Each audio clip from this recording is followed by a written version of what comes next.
आजचा विषय असा आहे सिद्धिप्राप्ती. सिद्धिप्राप्ती शांत मज केले श्री गुरुने, शांत मज केले, शांत मज केले श्री गुरुने, शांत मज केले.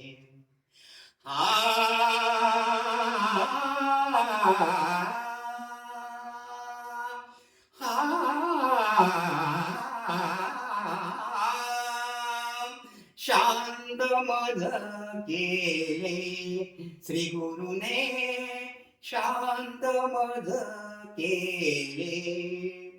आत्मज्ञानाच्या दिव्याग्नीने अहंकार तो जाळून टाकेला.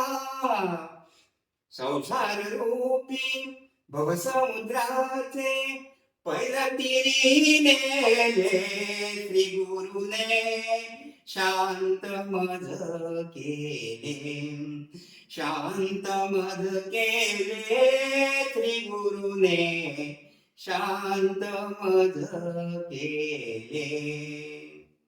नीती न्याय कर्तव्याचा मार्ग त्याने दाविला. नीती न्याय कर्तव्याचा मार्ग त्याने दाविला. श्री गुरुने शांत मज केले, शांत मज केले श्री गुरुने, शांत मज केले. आजचा विषय असा आहे की सिद्ध कशी पावते, त्यासाठी कोणाला शरण जायचं आणि सिद्धी पुरुष म्हणजे काय, आणि त्यासाठी आपल्याला आपण जो मनुष्य जन्म घेतलेला आहे तो सिद्धी प्राप्तीसाठी म्हणजे सायुज्य मुक्ती चौथी अवस्था. आता सायुज्य मुक्ती चौथी अवस्था प्राप्त होण्यासाठी उपदेश कोण करतो तर सद्गुरू संत करतात, त्याच्याशिवाय दुसरा कोणाला तो अधिकार नाही. आता हा उपदेश सर्व उपदेशामध्ये श्रेष्ठ कसा, तर जसा आपण धान्य पाकडतो सुपामध्ये घेऊन आणि धान्य टाकून कधी भूस खात नाही बघा, तसंच खोबरं खायचं टाकून कोण नरोटे चावत बसत नाही. त्याचप्रमाणे शेतातली कणसं काढून झाली कडवे उभे असतात, त्याची कोणी मळणी करत नाही. आणि ताक ढवळून त्याच्यावरचं लोणी काढून झालं की परत ताक ढवळलं की लोणी. हा उपदेश असा व्यर्थ, तसा ब्रह्मज्ञानाच्या उपदेशाखेरीज विषय वाचण्याचे उपदेश व्यर्थ हो. जेव्हा आम्ही माऊलींच्या पहिल्या भेटीला गेलो तेव्हाच आम्हाला बोध केलेला आहे, ज्याला दुःख हवं असेल त्याने विषयाचं चिंतन करावं, आणि ज्याला सुख हवं असेल त्याने अत्यंत दुःखाचं मूळ असं जी स्वजनांची संगती आहे ती सोडावी, म्हणजेच कायमचं सुख समाधान प्राप्त होईल. आणि त्याकरता आपल्याला आज सायुज्य मुक्ती म्हणजे काय हा हा अर्थबोध आपल्याकडे होणे अत्यंत गरज आहे. त्यासाठी आपण सायुज्य मुक्ती संतांना शरण गेल्याशिवाय आपल्याला ती प्राप्त होत नाही. जावे सद्गुरूला शरण मग होईल आत्मज्ञान. जोपर्यंत शरणागती पत्करून सद्गुरू करत नाही तोपर्यंत आपल्याला ज्ञान प्राप्त होणार नाही, आणि ज्ञान प्राप्त झालं नाही तर आपल्याला सायुज्य मुक्ती चौथी अवस्था प्राप्त झाली नाही असं समजायचं. आणि ते प्राप्त करण्यासाठी हा मनुष्य जन्म घेतलेला आहे. तेव्हा प्रत्येक गर्भाशयामध्ये आपण हात जोडून सतत प्रार्थना होती की मला मनुष्य जन्म दे, मनुष्य जन्म दे, आणि त्याचं हे अनमोल आपल्याला नरदय मिळालं आहे. आणि त्याचं सार्थक करायचं असेल तर सद्गुरूला शरण गेलं पाहिजे. त्याचप्रमाणे मुक्ती आहे चार: सलोकता, समीपता आणि स्वरूपता.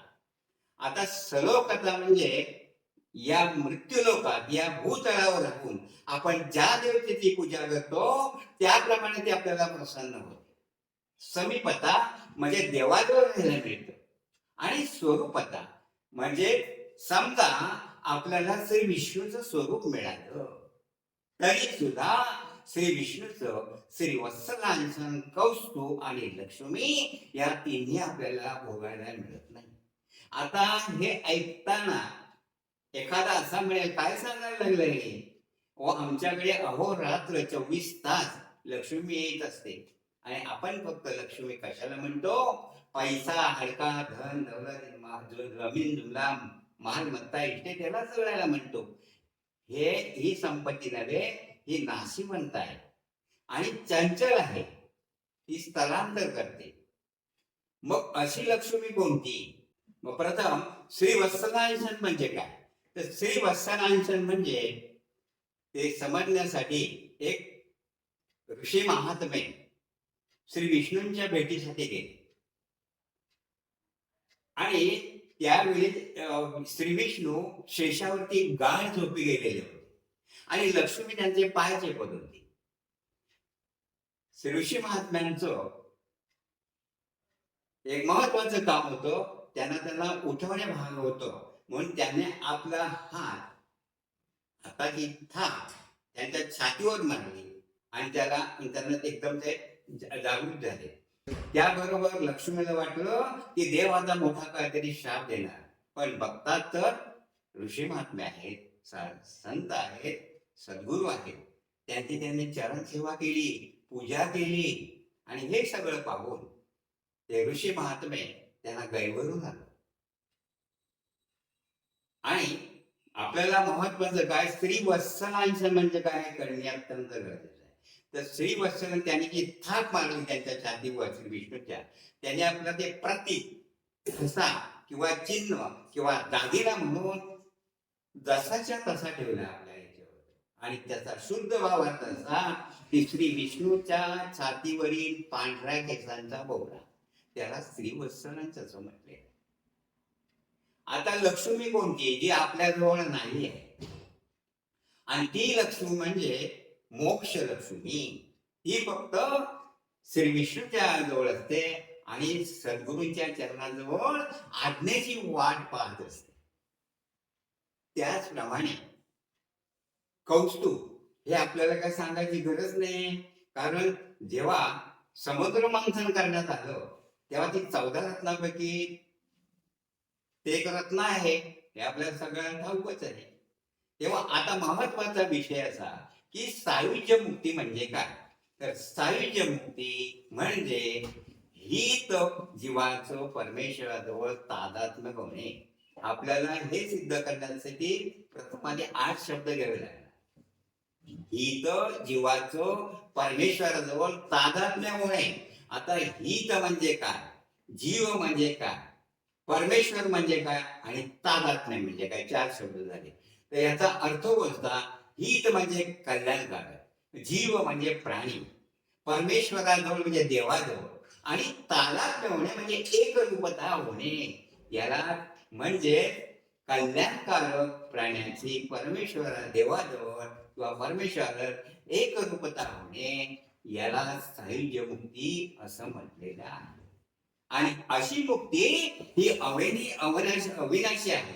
कल्पांत काळी सर्व ब्रह्मांड जाईल, परंतु ही मुक्ती जाणार नाही. आता भक्ती आहे 3 प्रकारची, एक सगुण भक्ती, एक निर्गुण भक्ती आणि सगुण उपासना. आता सगुण म्हणजे काय, तर रजतम सत्व गुणायुक्त त्याला सगुण म्हटलं. तर काय, तर आपले शरीर आहे, आपण चालत्या बोलत्या देवाला शरण गेलं, साधू संतांना शरण गेलं. आणि निर्गुण भक्ती काय, निर्गुण म्हणजे गुणातीत, गुणातीत म्हणजे गुणांच्या पलीकडचं, अव्यक्त, अचिंत, ज्याचं चिंतन करता येत नाही, त्याला निर्गुण भक्ती. ज्यापर्यंत आपण पोचू शकत नाही, ते सर्वांच्या पलीकडे आहे, ती निर्गुण भक्ती.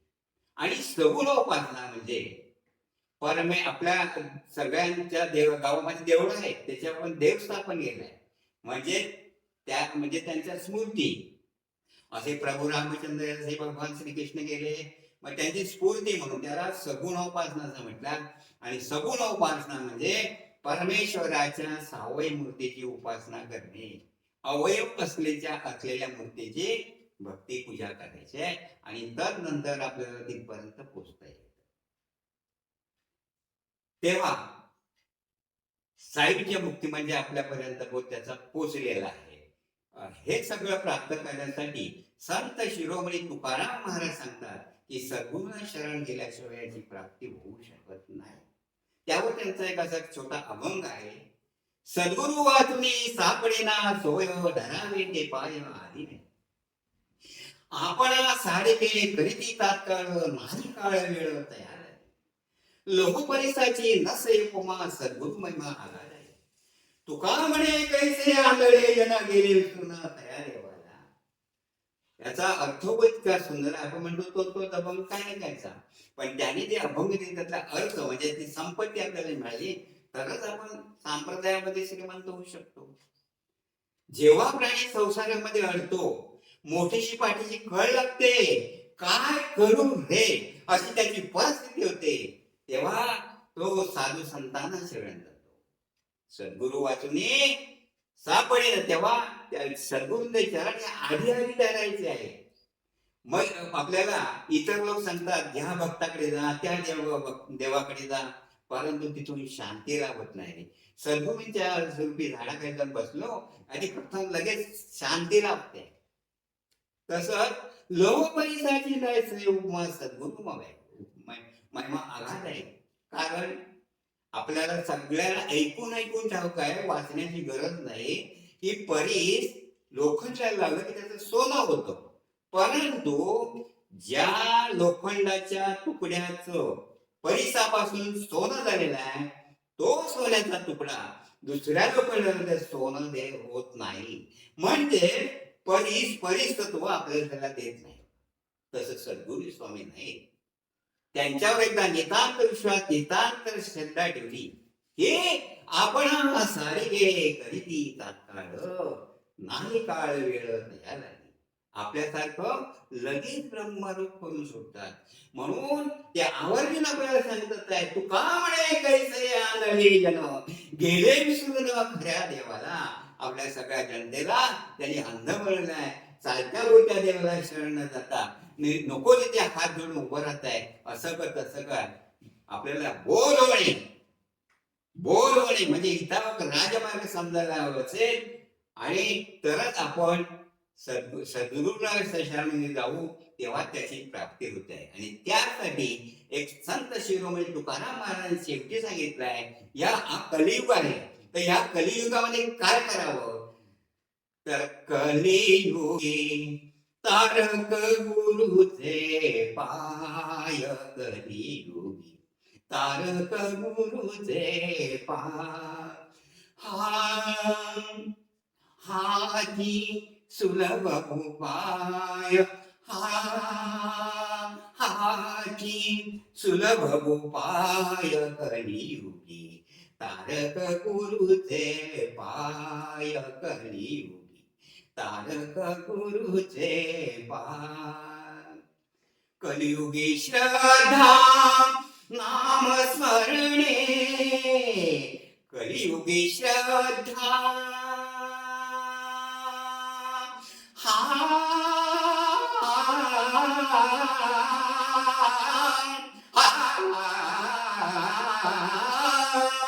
कलियुगी श्रद्धा नाम स्मरणे कथिला सुलभ उपाय कलियुगी तारक गुरुचे पाय कलियुगी तारक गुरुचे पाय. प्रसन्नतेला विष्णू सदा शिवा प्रसन्नतेला विष्णू सदा शिव नेघे वर सुखदाय कलियुगी तारक गुरुचे पाय कलियुगी तारक गुरुचे पाय.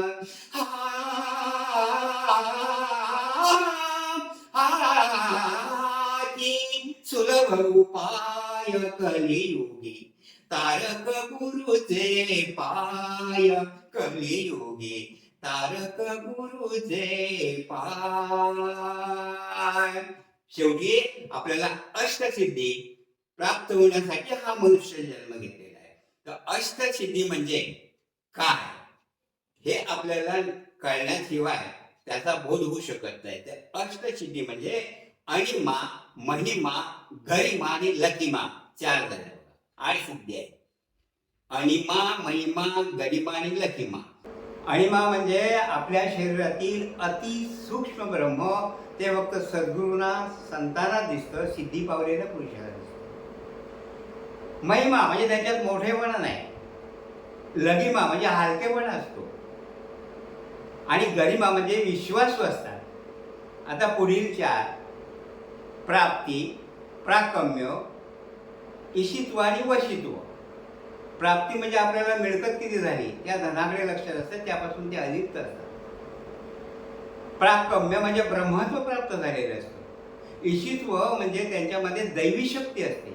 आणि वशित्व म्हणजे ताब्यात घेण्याची त्यांची जी ताकद असते, खेचून घेण्याची त्याला वशित्व असं म्हणतात. अशा या 8 सिद्धी प्राप्त होण्यासाठी आपल्याला सद्गुरू करणे आवश्यक आहे. आणि जेव्हा आपण सद्गुरू करतो तर जावे सद्गुरूला शरण, मग होईल आत्मज्ञान. तरच आत्मज्ञान प्राप्त झालं, तरच आपल्या नर्द्याचं सार्थक झालं. आता हे सगळं करण्यासाठी आपल्याला सद्गुरू करणे आवश्यक आहे. शरणागती पत्करल्यानंतर त्याशिवाय हे काय आपल्याला त्याचा बोध होऊ शकत नाही. तेव्हा आज रोजी सुद्धा माऊलीचे जिथे जिथे कार्यक्रम आहेत तिथे तिथे आपण सगळ्यांनी उपस्थित राहून आपण आपल्या नर्द्याचे सार्थक करायचे. आणि तशी सद्बुद्धी समर्थ माऊली आपल्याला देवो अशी तिच्या चरणी प्रार्थना करून मी माझ्या 2 शब्दांना पूर्णविराम देतो.